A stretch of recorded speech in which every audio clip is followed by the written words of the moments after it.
Abonne-toi maintenant, like, et prépare-toi, en 30 secondes, tu vas retenir une règle que tu n'oublieras jamais. C'est parti.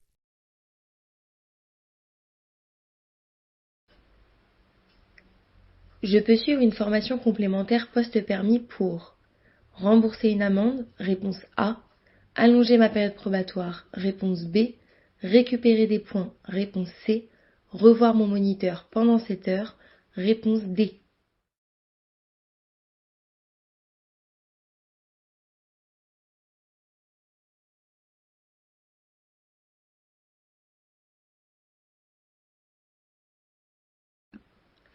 À quoi sert le stage complémentaire post-permis?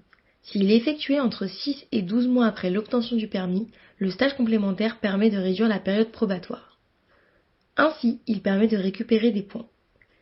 Si j'ai eu le permis en conduite traditionnelle, je récupère 2 points. Si j'ai eu le permis en conduite accompagnée, je récupère 3 points. Bonne réponse, C.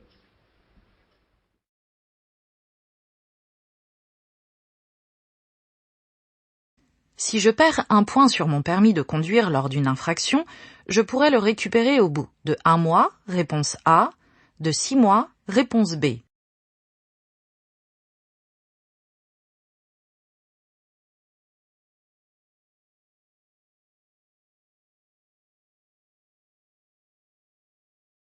Est-il possible de récupérer des points de façon automatique? Lorsque je perds un point sur le permis, je peux le récupérer automatiquement au bout de 6 mois si je ne commets pas de nouvelles infractions. Par contre, en cas de nouvelles infractions, je devrais attendre 2 ou 3 ans suivant l'infraction avant de récupérer mes points. Bonne réponse, B.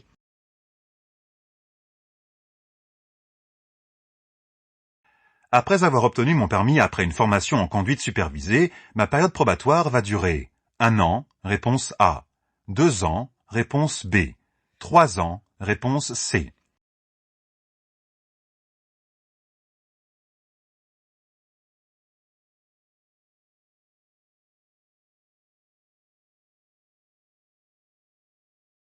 Qu'est-ce que la période probatoire? C'est la période où le permis de conduire ne comporte pas encore la totalité de ses points. À l'obtention du permis, j'ai un capital initial de 6 points. La période probatoire me permet donc de récupérer les 6 points manquants. Sa durée varie selon la formation à la conduite choisie. 2 ans suite à la conduite accompagnée et 3 ans suite à la conduite supervisée ou à une formation traditionnelle. Bonne réponse, C.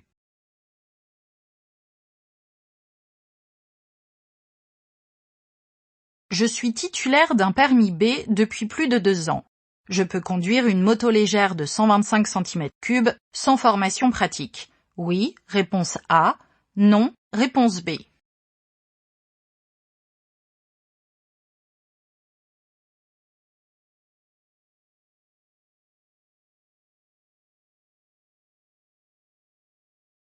Peut-on conduire une moto 125 avec le permis B? Le permis B est une première étape pour conduire une motocyclette légère. En effet, je dois ajouter à mon permis une formation de 7 heures. Bonne réponse, B.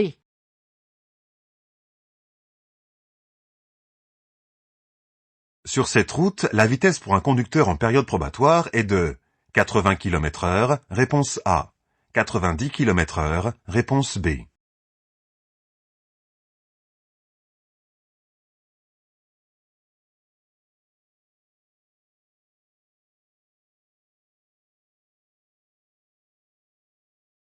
À combien est limitée ma vitesse sur ce type de route? Hors agglomération, la limitation de vitesse est de 80 km/h. Les conducteurs en période probatoire sont soumis aux mêmes limitations de vitesse. Bonne réponse, A.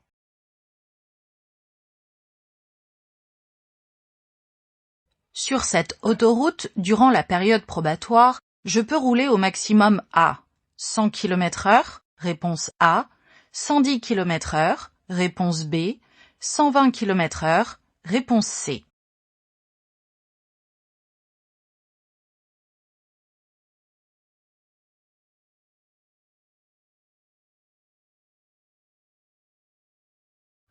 Quelle est la limitation de vitesse sur autoroute pour les conducteurs en période probatoire? Les conducteurs novices avec un permis probatoire ne doivent pas dépasser les 110 km/h. Bonne réponse, B.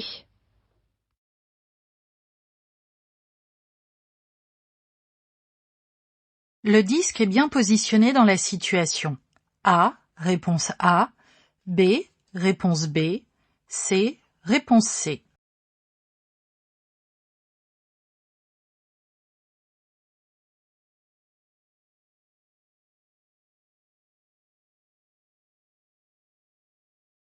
Que signifie ce disque? Cette lettre A signifie que l'usager est un apprenti conducteur et qu'il est donc soumis à certaines règles spécifiques au permis probatoire. Ce disque peut être magnétique ou autocollant et doit être collé ou apposé sur la gauche du véhicule au niveau de la carrosserie. Bonne réponse A.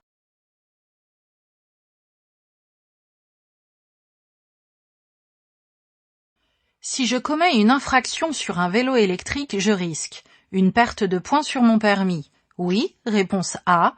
Non, réponse B. Une amende. Oui, réponse C. Non, réponse D.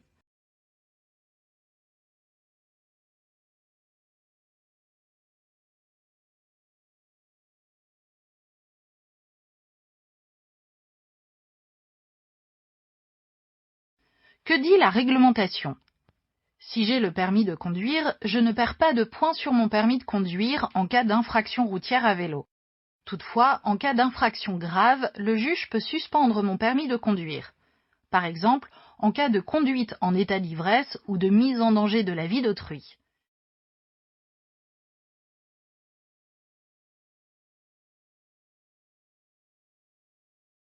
Je viens d'obtenir mon permis de conduire. Je dispose de 6 points, réponse A, 9 points, réponse B, 12 points, réponse C.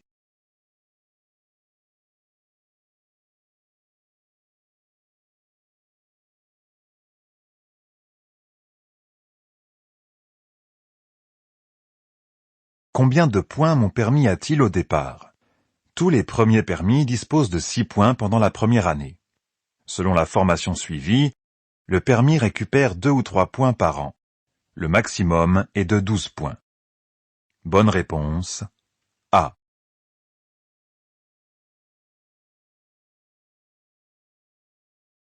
Toutes les personnes concernées par la suspension de permis doivent rendre visite à la commission médicale de la préfecture. Oui, réponse A. Non, réponse B.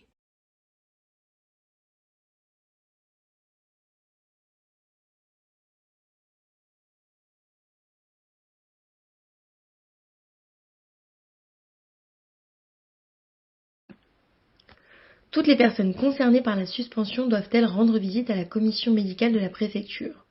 Lorsqu'un conducteur est soumis à une suspension de permis, il doit effectuer une visite médicale obligatoire. Il peut se rendre chez un médecin agréé qui exerce à son cabinet. Mais lorsque l'infraction est liée à une alcoolémie ou à une conduite sous stupéfiants, il doit contacter la préfecture de son département afin de prendre rendez-vous auprès de la commission médicale. Médecin agréé qui exerce dans les locaux de la préfecture. Bonne réponse B.